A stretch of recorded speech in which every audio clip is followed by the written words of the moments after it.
All right, good evening, everyone. Thank you for coming tonight. Can you hear me okay? All right, good. So this evening we have Rebecca Roop with us. She is the Archives and Collections Coordinator for the Ejë-bajowdowat, I said that so much better earlier, band of Bodwéwadmi Indians, or the Gun Lake Tribe. She began her career with the Gun Lake Tribe in the spring of 2022 and has assisted in establishing the tribal archives and collections, as well as programming, digital archives website, community and collaboration outreach, and exhibition, including the Kalamazoo Nature Center's Roots of Wisdom exhibition. She has her BA in Travel, Tourism, and Anthropology from WMU and has begun pursuing a dual master's program at Wayne State in Library Science and History. Excuse me. She is the co-chair of the Native American Advisory Committee for the Field Museum, a member of the Ejë-bajowdowat Advisory Committee for the Grand Rapids Public Museum, a member on the Advisory Committee for the Straits State Park, Ejë-bajowdowat and active in her community for reclamation and revitalization of traditional lifeways and history. And I'd like to have you join me in welcoming Rebecca Roop.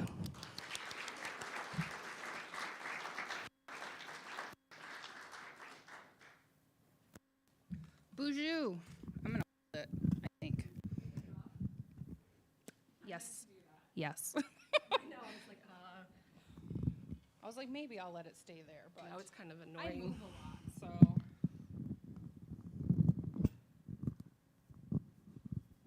All right. Bonjour, Minogijik. Ninukshikwe Indigenakas, Kalamazoo and Donjaba. Grand Traverse Band Odawa, Bodwéwadmi and Dao, Mikanak, Nindodam. So, hello, my name is Rebecca. I am, like Rachel had said, the Archives Collections Coordinator for the Ejë-bajowdowat Band of Bodwéwadmi Indians. I am Snapping Turtle Clan. I'm enrolled through Grand Traverse Band Odawa on my mother's side. My father is Gun Lake Tribe Potawatomi as well. So I live in Kalamazoo now. I've been here for about 13 years. Moving back, I was born in Awashtenong. So here's my family. I was born in Awashtenong, so Bawating area, which is Grand Rapids, means Grand River. I grew up kind of on the west side of Michigan, living in Kalamazoo for a little while. Both of my parents graduated from Western Michigan University and are educators. My father is retired. He is now the language coordinator for the tribe. And my mother teaches in middle school here in Kalamazoo, so she's kind of followed me as I've moved around with her grandkids. Let's see. So my husband, he comes from Bodwéwadmi, so from Walpole Island First Nations. He's also of Mexican descent. So his grandmother moved over kind of in the 60s, 70s-ish, and married her husband. We have 3 daughters, so he's outnumbered 4-1. Our oldest is at Kalamazoo Valley now. She's headed to Michigan State this coming year. Our 7-year-old is at North Glade, so she attends Kalamazoo Public Schools, and our 1-year-old is now walking. And as you can see, my favorite picture, I have to get it updated. So You Are on Native Land is actually outside of the Field Museum's Native Truths Hall. So since I'm on that committee, I do frequent going there a lot, so the girls are representing there. So my background a little bit, like I said, I grew up on the west side. We lived in Kalamazoo for a while before we moved up to Peshabistown, so that's where the Grand Traverse Band Reservation is in Sutton's Bay. After a few years there, we kind of moved down to Dowagiac area, which houses Pokagon Band, so Pokagon Band is down there. My father was a language coordinator over there too for a while, and I graduated from Dowagiac. After Dowagiac, we moved back to the Kalamazoo area. I've been here since 2013-ish time. And now I go to Wayne State working on my master's for history, which is kind of new to me because my background is in anthropology and travel and tourism. I worked with Nottawasepi's tribe for a while in their economic arm at the casino for 9 years before moving over to the Tribal Historic Preservation Office in 2022. So as I'm kind of going through my history program, I'm relearning a lot of things. So the Matchi-Benashiwish Band, this is a recent photo from one of our Sweetgrass Moon powwows. But I just wanted to kind of point out and quote to remind everyone kind of what history and historians do. So to quote Ned Blackhawk, who grew up in Detroit, he's now at Yale, and he's Western Shoshone. He wrote a book called A Rediscovery of America, Native Peoples and the Unmaking of U.S. History. So in this, what really stood out was indigenous absence has been a long tradition of American historical analysis. It is a simultaneous challenge and opportunity, one that falls particularly hard on tribal members who continue to bear the burden of explaining indigenous experiences, history, and policies to non-native peoples.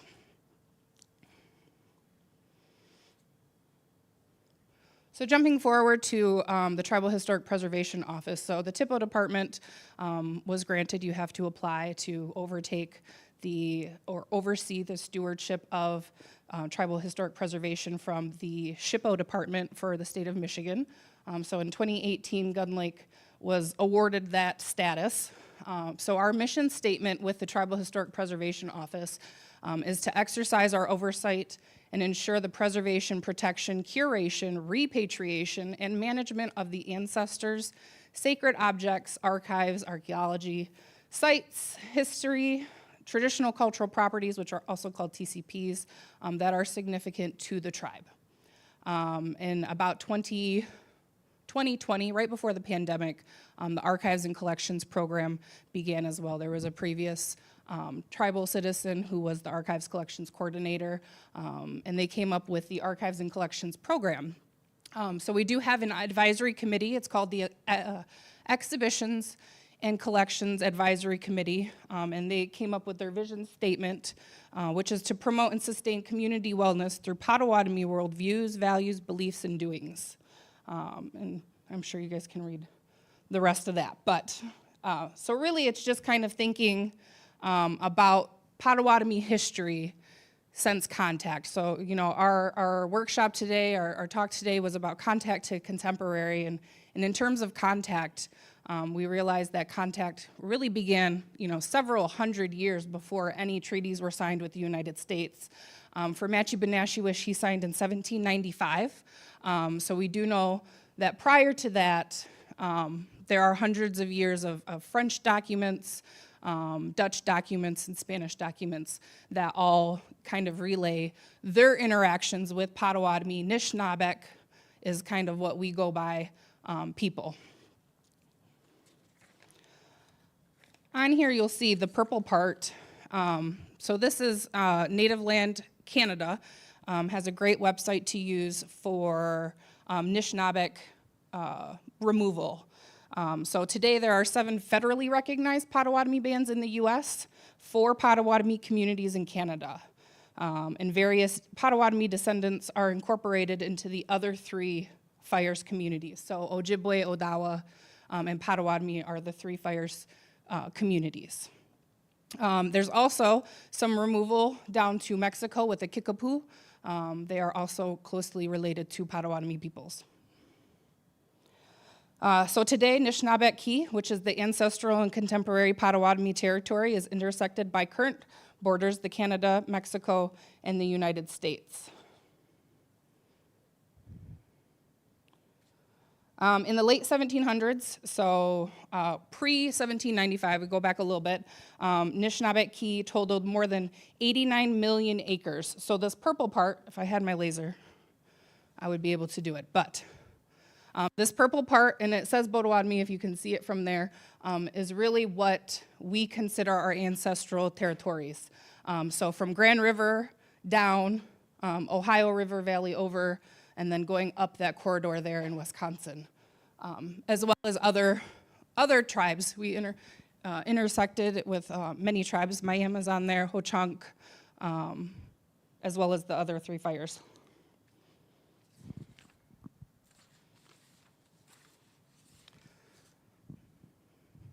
All right, so in the state of Wisconsin, Nishnabek Key includes present-day Door Peninsula, lands of the South, the shores of Michigami, which is Lake Michigan, and banks of the Kitchissippi, so the Mississippi.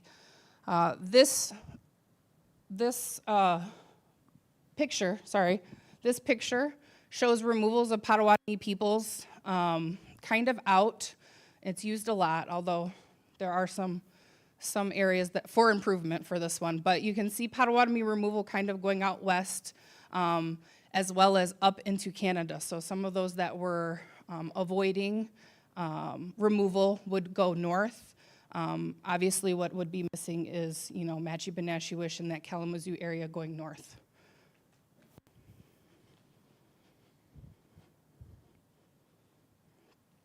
So the primary treaties for Matchi-Benashewish as a signatory, or that have affected the community, would be the Treaty of Greenville, 1795, Treaty of Chicago, 1821.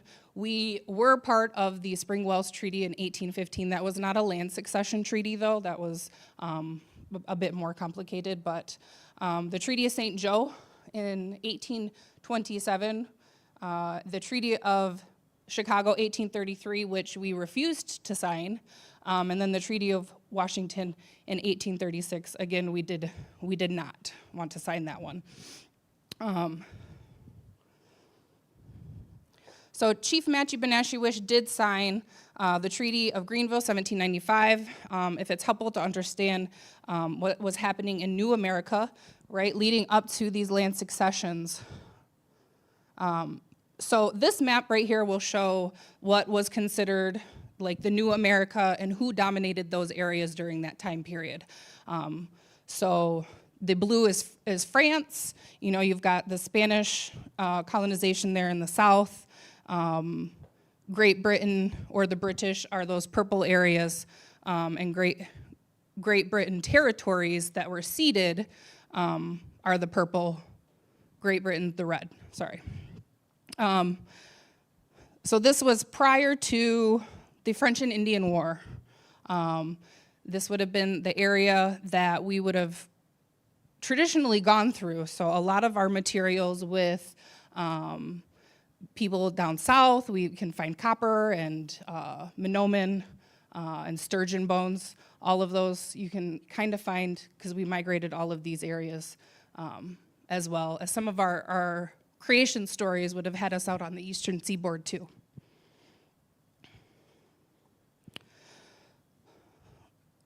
So this would have been the Treaty of Paris, so 1783. And this is what then became America.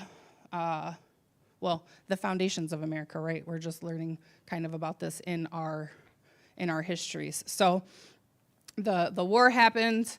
The United States wanted to, or the colonies wanted to expand west. They succeeded in that war, allying both sides. So some tribes were on the French side, some tribes were on the British side. Ultimately, the British one pushing France out, they took over the purple area now. And then this is when we move into that our treaty era with the United States. So 1795 would have been that Treaty of Greenville. So prior to that, if we go back, so the Treaty of Greenville, so even though it's purple, the United States was really just operating kind of in those 13 colonies area, and they hadn't moved to permanently settle yet. So we had some outposts, we had forts that were reestablished and established during that time, but really the settlers wanted to go out west more. So our first treaty that affected our community would have been the Treaty of Greenville.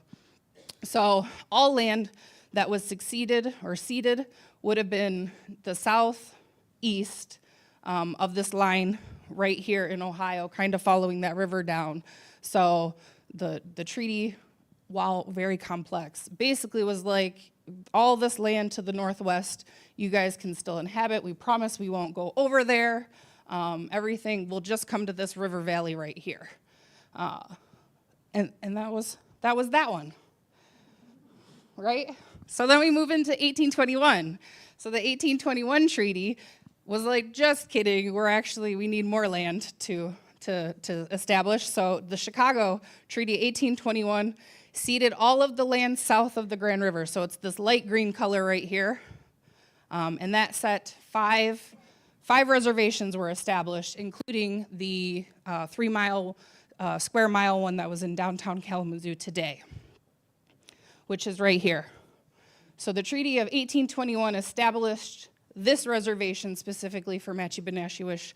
There was one just south of us, Sagamaw's was like Vicksburg area, and Nottawaseppi was out in that Fulton, Mendon area as well. So that's 1821. And they were like, I promise, we won't need any more land. And then 6 years later, they were like, just kidding. We're going to take all these reservations we set aside. We're going to consolidate you over at Nottawaseppi's land. We're going to expand Nottawaseppi land, and that's where you guys will need to go. And Ejë-bajowdowat was like, nah, we go north. So they started going north towards Odawa relatives along the Grand River. So this is a really good map. It's from Felt. I think Prairie Band actually was working on this one. With them. So this site's out specifically. So Treaty of Greenville's down here. This was the land succession for Treaty of Greenville. Right in here was the 21 Treaty of Chicago, and then the 33 Treaty ceded more. We also were affected by the Treaty of Tippecanoe in 32 as well, which ceded all of that land right there.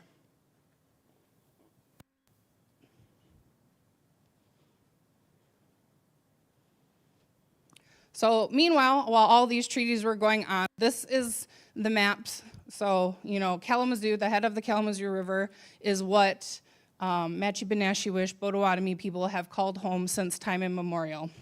So really, going out in the summer years, we'd go out towards the Saugatuck area, which also happened to be like one of where Pokagon people would have went as well.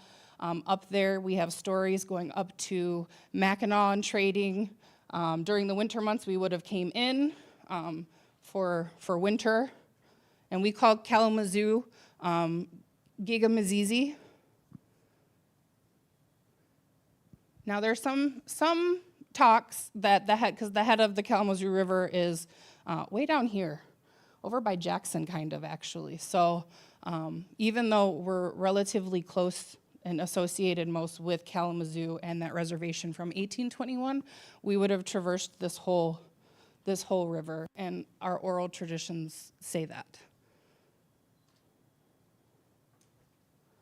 Yeah, so 1827. So 1821 established reservations. 1827 was like, just kidding, move over here to Nottawaseppi Reservation. 1833, which we did not sign, said, just kidding again, we're going to move all of the, because in 1830 they had the Indian Removal Act. So 1833 is when we start seeing Matthew Benashewish travel north with his band from Kalamazoo-ish area up to Wayland, Rabbit River, along that riverway as well, into the Wayland, Shelbyville, Bradley area.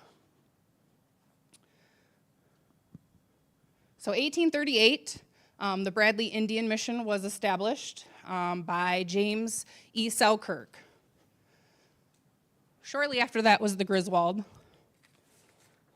And I know I got some, yes, so with funds for the Indian Mission, so they were funding to civilize the natives, Reverend James Selkirk was appointed to establish an Episcopalian mission at Bradley, 1838.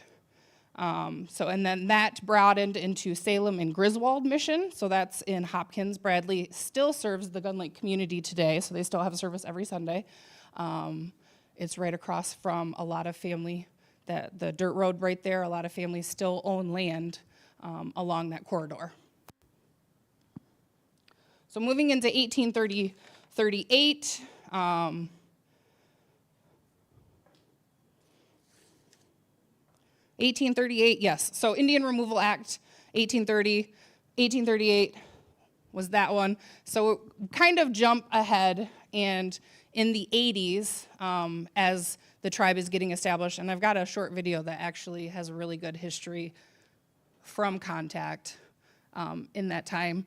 This is a trip that the Elders Council put together for federal reaffirmation. So a bunch of tribal members, families, supporters traveled to Washington for reaffirmation.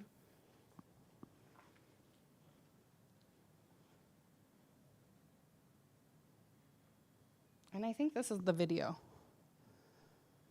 Yes. So I'll let Chairman take over for a few minutes. You know, if anybody had anything, they shared it. I think that's the way Indians are. If you have anything, you share it. The Gun Lake tribe in itself, all 580 members, we're one big, huge family, you know. We all love each other. We all respect each other, and we learn from our elders, and that's something that we really want to pass down to the younger generations, why we're here today and how we became a Native American tribe. Before we were separated, all the Potawatomis, we were one great nation. One nation in Michigan, Ohio, Indiana, Illinois. So you can imagine at one point we were a very, very large nation. We were hunters and gatherers and tradesmen. And then you fast forward that a little bit, and the government decides to implement the Indian Removal Act, which led to the Trail of Tears. Andrew Jackson was the president, and he wanted to move all the Indians west of the Mississippi River. And when the soldiers come to get our people, Matthew Benashewish says, no, we're not going. That's not our home out there. Our home is here. And they didn't bother him because they knew that he was a war chief and he could get the men together and they'd have had a tussle, but they left us alone. We didn't have any trust lands, so you had pockets of people that lived. Mainly our community was in Bradley area and Salem area, over by Hopkins and Allegan. So we're all spread out. Times were tough back then. It wasn't a reservation. It was just like a little settlement. That's what we called it. We didn't have telephones or anything like that. And if there was any news around in the community, they would ring the church bell. Then everybody would go up to the church to see what the news was. So the church was the focal point of the Bradley settlement. It was like a meeting and a gathering place. We were really poor, but we had each other, and you know, if you needed help, somebody would help you. That's a good thing to grow up like that and be thankful for what you have.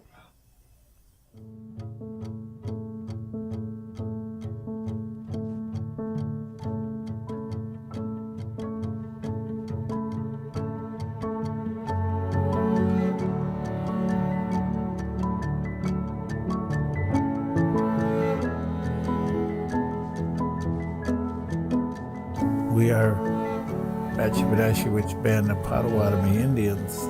And in order to be federally recognized by the government, we had to prove that we were who we said we were. And we could trace our roots back to Ejë-bajowdowat. There was one period where we couldn't show continuity, and fortunate for us, the church keeps very good records. The church had scholars and educated people, and they were able to record information with regards to how we farmed the land, what our habits were, how we hunted. We had to go to Washington and, you know, attend all the hearings and Put our funds together, didn't have much. We all drove out there in vans and got to sit in the Bureau of Indian Affairs office with Assistant Secretary Kevin Gover actually signing that document. but you thought, you know, you'd never get it, but eventually we did. It was just a great feeling. We were all there and we got, I did, I don't know about anybody else. I got autographs of people that were there that signed it. All this gray hair I got now, we still persevered. We still got recognized. They really laid the foundation to us moving forward and becoming a sovereign nation. They helped with all the policies along the way, the procedures, right down to establishing the government as we see it today.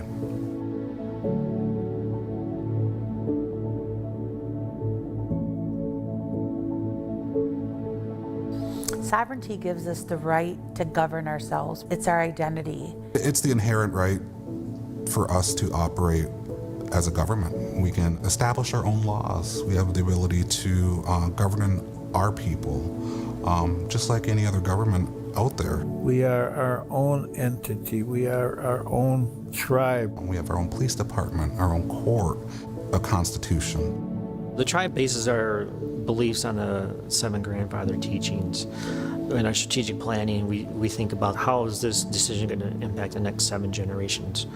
So it's a very, very long-term approach. And then that separates us with, you know, a lot of different, I guess, cultures, businesses, whatever you want to think of, is that we have a 7-generation approach to everything that we do.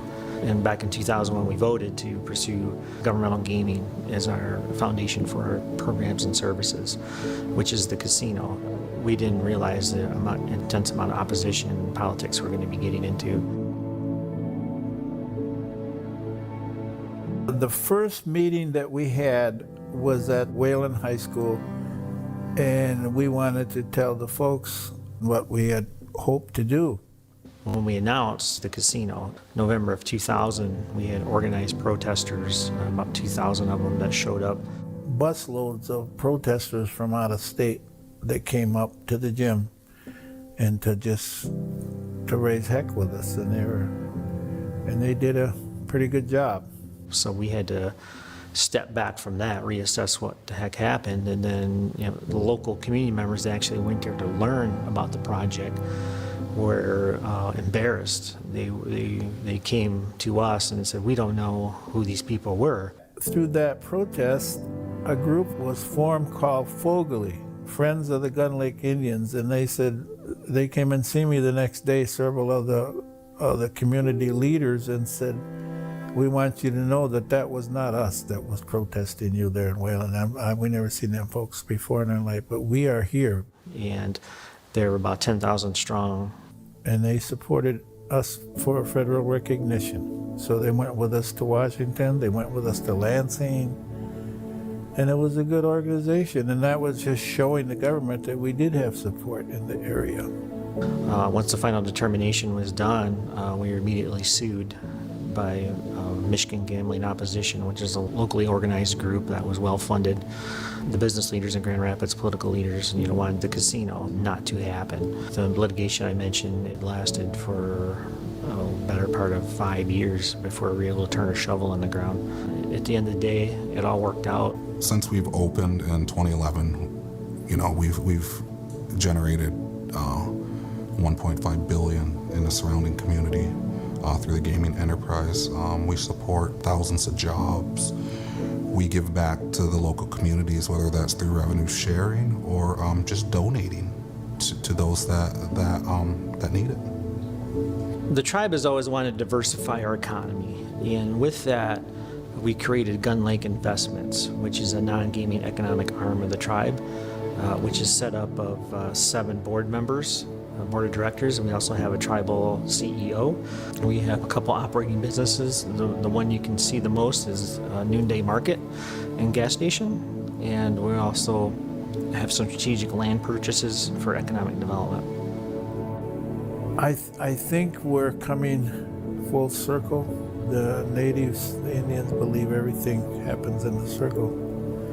And we started with nothing. And today, I think our tribe is able to take care of our people like we envisioned. It's just, like I said, it feels good to be in a spot now to give back, whether that's providing canines for the police or donating equipment to the local schools. To be a part of something so big for our tribal nation, it's amazing to me. It just, me thinking back to when I was a kid to what we can offer the citizens today is just, it's so great. I'm so glad to be a part of it. One of the biggest legislative achievements that we did was to pass the Gun Lake Land Reaffirmation Bill. We worked with our elected delegation, and they were able to pass the bill, and it was signed by President Obama. So that's a great example of how we interact when we're able to pass a federal bill, recognizing our right to have reservation trust lands. Trust lands are important because you have jurisdiction over the land. The United States holds that land in trust for the benefit of the tribe. So right now, you are not in the state of Michigan. You are on federal tribal reservation land of Gun Lake Tribe.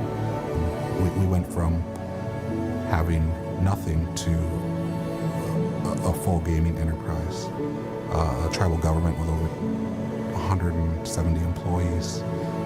We have GLI now. The gaming enterprise itself employs over 1,200. Looking into the future, I see nothing but continued growth and success for the Gun Lake Tribe.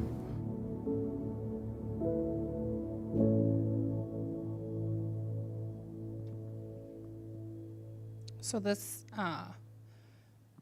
this short video was made in 2020 by the tribe. So as we're working on reclamation. Don't got to do it again. There we go.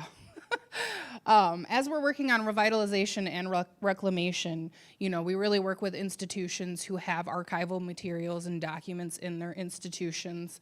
And as those sources come to light, things are digitized, more pieces to the story gets added as well. So I just think it's an excellent video, especially kind of documenting that fight from about the 70s on until 1999 when they got federal reaffirmation. So moving on kind of from there is 2020, moving on from there, we still continue to do our revitalization and reclamation work for the tribe. So this is campus. It's still located. It's in Shelbyville, Michigan, which is just down the road from that Bradley settlement. It boasts 4 buildings. On the other side of that is a public works building, the new water tower, and public safety. So across the street from this would be the Gun Lake Casino Resort now. So phase 5 is complete. And then further down the road is the Noonday Market, the Witch. We have a Hot and Now, and the coffee shop. They're still kind of building that out, right? So they're developing that all with the 7 grandfather teachings. So they've got a very engaged board with citizens and employees kind of working through how best to develop that, both for economic development and cultural development as well. So at campus, I think we have 15 departments now, and we host a plethora of engagement opportunities, events, cultural activities. What will you? So every summer we have our Sweetgrass Moon Powwow. Language and Culture Department takes care of that, as well as our round dance. So our round dance just happened. It was postponed. Usually it's in January, which for us Anishinaabeg folks is Big Bear Moon month. So we do host the round dance. Both of those are open to the public unless we're hosting our brethren for Bodwéwadmi gathering. But so this coming up year in July, save the date for the powwow. Our environmental department is very active in our youth programs. So they host both a winter camp for youth as well as a week-long summer camp. So that was this past year. All the youth come out, and each department kind of comes up with their own activities to host and revitalize the community, as well as getting, a lot of our citizens who aren't in the service area come together, so cousins get to run around with cousins. My daughter loves to hang out with everyone. We have the NMA release. So our environmental department also hosts open to the public in September usually. It's our sturgeon revitalization restoration projects, and they do the release every year.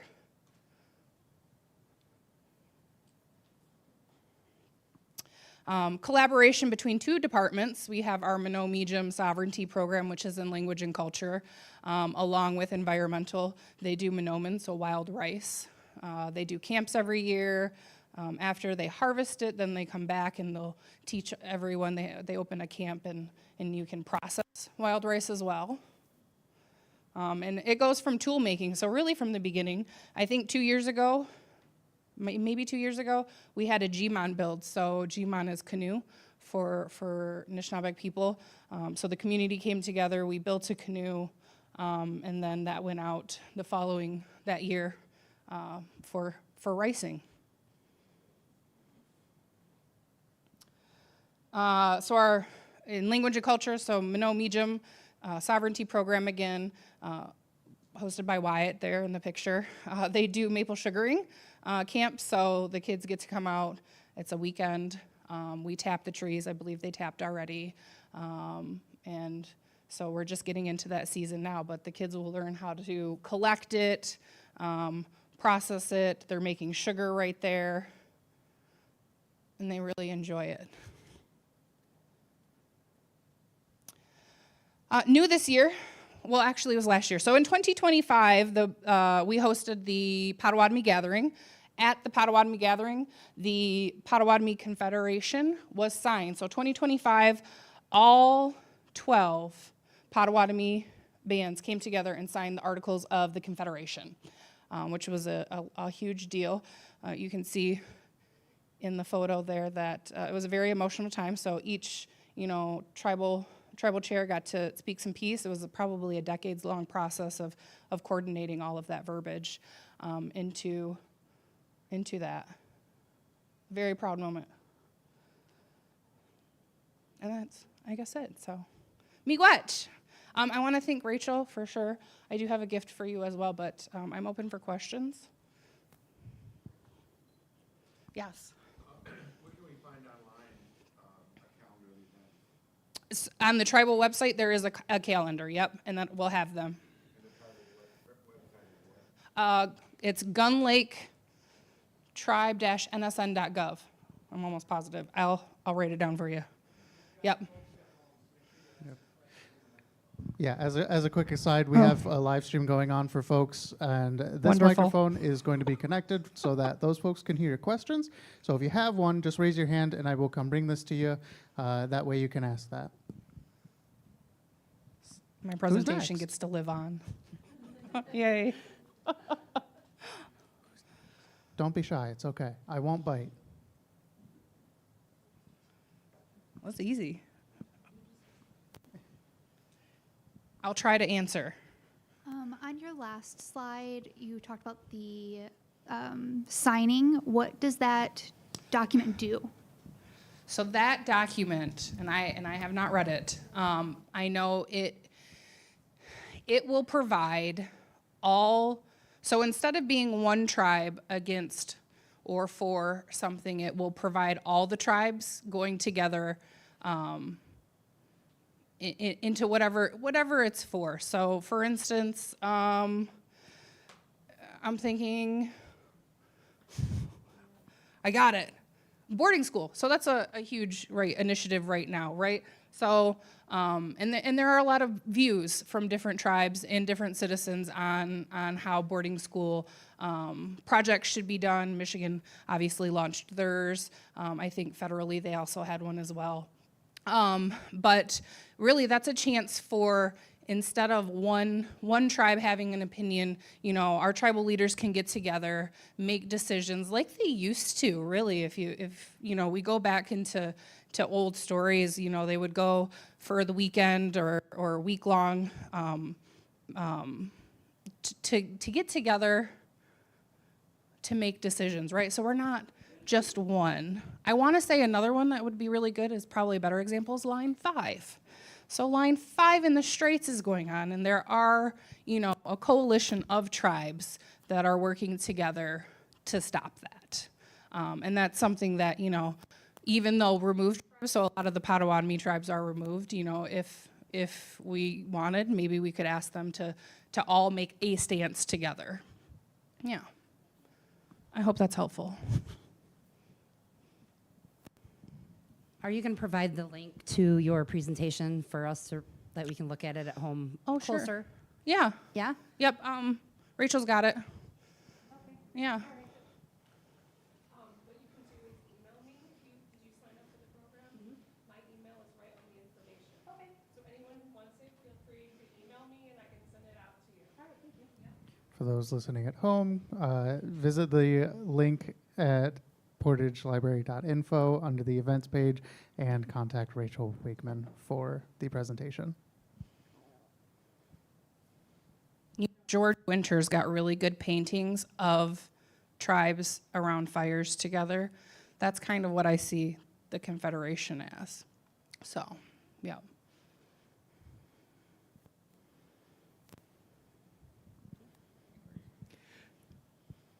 I'd like to know a little bit more about the sturgeon release and what you're doing, what the tribe is doing with sturgeon for restoration, things like that. So I'm not in environmental, but what I do know is that they have a riverside hatchery where they rehabilitate the babies, and then in September, they release them. I know they monitor along Kalamazoo River for those as well to make conditions better. I'm sure there's a bunch of technical things that I don't know. I do know that genetic markers in Kalamazoo River sturgeon are unique and you can't find them anywhere else. So I did learn that from environmental 1 year. So if the Kalamazoo River, and they come back, so they are like trained instinctually to come back to Kalamazoo River, so if there's damage to the Kalamazoo River, it highly impacts our sturgeon population, which is why it's critical. And they take forever to mature. I do know, yes. But it's in September. I will get you the dates for that as well. But online, so the website, they probably have a lot of information on their programming for environmental.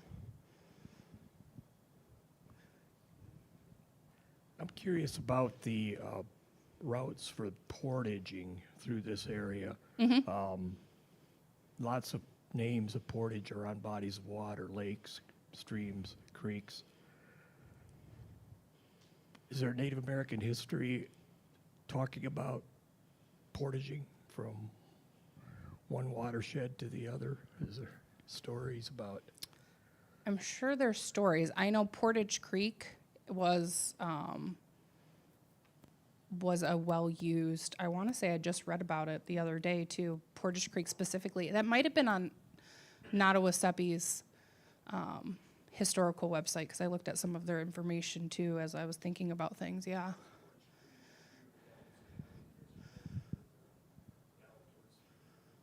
Okay.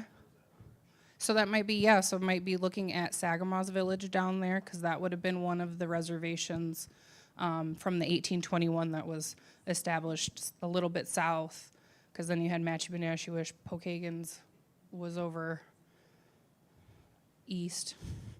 Nottawasepi's was west. That's 4.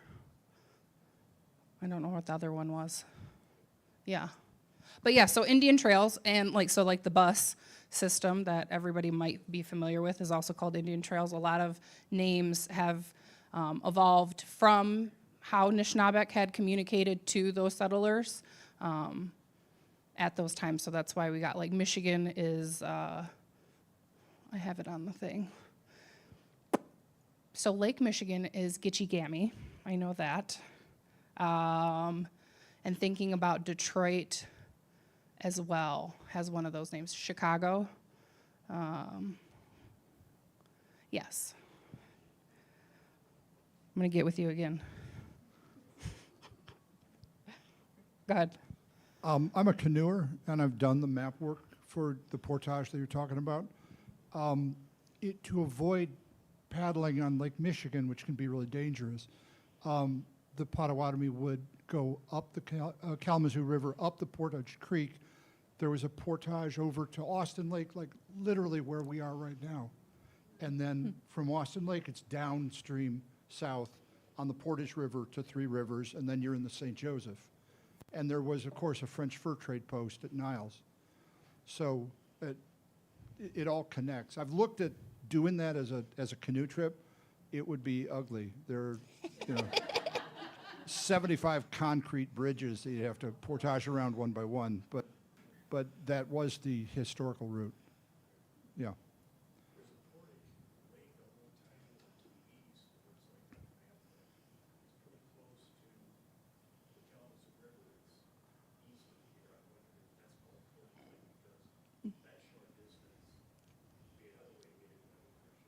I don't know that one, but I know the Portage Creek would be passable by a canoe. You'd have to wade most of it, but I'll bet the Potawatomi did that. Exactly.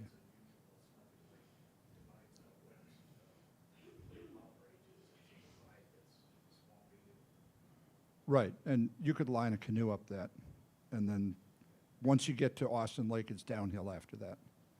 Yeah. I've got cards, so I'll take all these documents. And then the other thing, the sturgeon person, I attended the sturgeon release last September. It's on the Kalamazoo River just north of Allegan, and they had the Wiggy-Wash Juman. They had the homemade birch bark canoe that they actually used to deliver the offerings to the river before they actually delivered the fry, the fish. Yes, I'm trying. New beautiful Richmond ceremony. Park, I think, is what it's called. Yep. So that's where they do it, and we would have took that G-Mon out. I think Phyllis was out there. So they give the offering of the bundle. You can see the pictures are on the Facebook. Hi. A few years ago, I attended the powwow, a Sweetgrass powwow, with a group from the Portage Zang Senior Center. We hope to do that again this summer, and I wonder if you know the dates yet. I think it's July 11th and 12th. That sounds right. Yeah, it's always after the As long as holidays. a Saturday and a Sunday. Thank you. Kayla's checking for me. It was a good experience.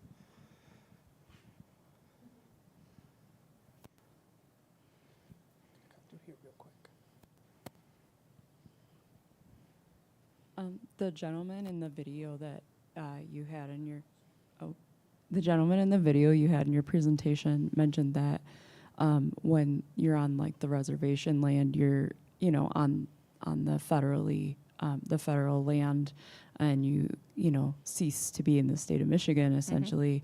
And I was just curious, like, I guess how that looks like organized wise for you guys. Like, do you have a different zip code? Like, does it, organized differently than like what we're used to, you know?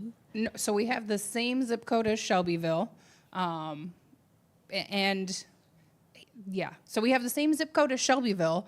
So you're technically on owned Matchi-Benashewish sovereign foreign land. But it's still in the state of Michigan. We still have to, go by like federal laws and whatnot. But yeah, I'm trying to think if there's any tribes that have their own, and I'm sure there are. I'm sure there are. I think maybe in the East, a tribal community just came out with passports, like their own passports. I know that was an article I think I read. That was a few years ago, though. So, but they do. So we do have our own court system. So if anything happens while you're on Matchi-Benashewish land, you will go through federal court. You won't go to like Allegan County at all. If that's, yep. We have our own police department. Citizens have their own IDs. Some people will they're tribal citizens of a nation. Some people don't like being called members because it's not a club, right? So there's that. Those are the differences.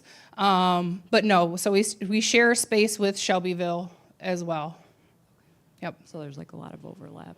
Yeah. I see what you're saying. Thank you. Yep.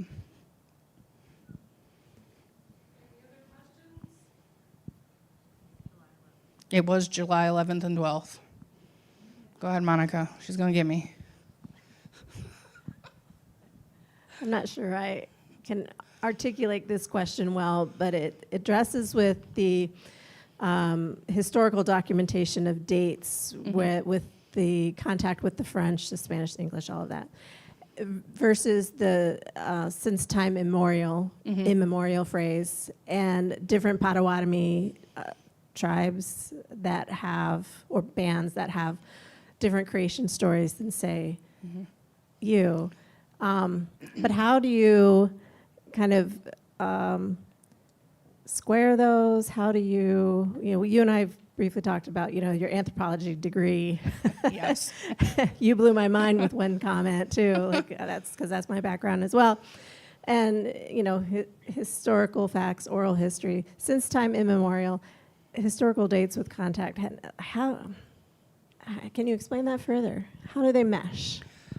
So they don't mesh well, I think, in my newly learning historical opinion.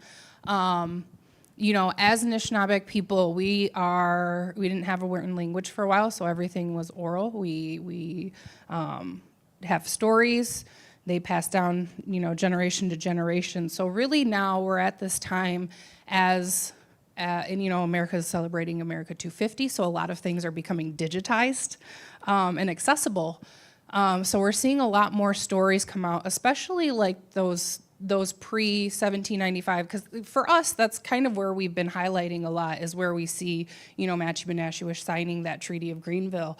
But before that, we've got stories in the community of his move down, his move over, why he was in Kalamazoo. So it's really kind of taking those historical narratives that we're finding, taking those oral histories that we know, and compiling, our own interpretation of what that is. So even just in the tribe, there are different creation stories as well. So it's, Zeebuwing, and I think I gave that reference before, has a really great exhibition, like signage before you go into the exhibition, that all creation stories are true. So we don't fight or say which one is the right one. We just are respectful of what those stories are, because we're so intermarried with so many different communities as well. The thing that will resonate across all tribes, though, is that we have been here since time immemorial, right? So, some of our creation stories are here, some of them are more up north, some of them are in the east. But no matter what, we came to this area specifically for a reason, and I think you'll find that in any community. So whether you're visiting, Gun Lake or Pokagon or Odawa country up north, you're on native land. This is where we we came from. This is where we are. So it's time immemorial is what it is. Was that still helpful?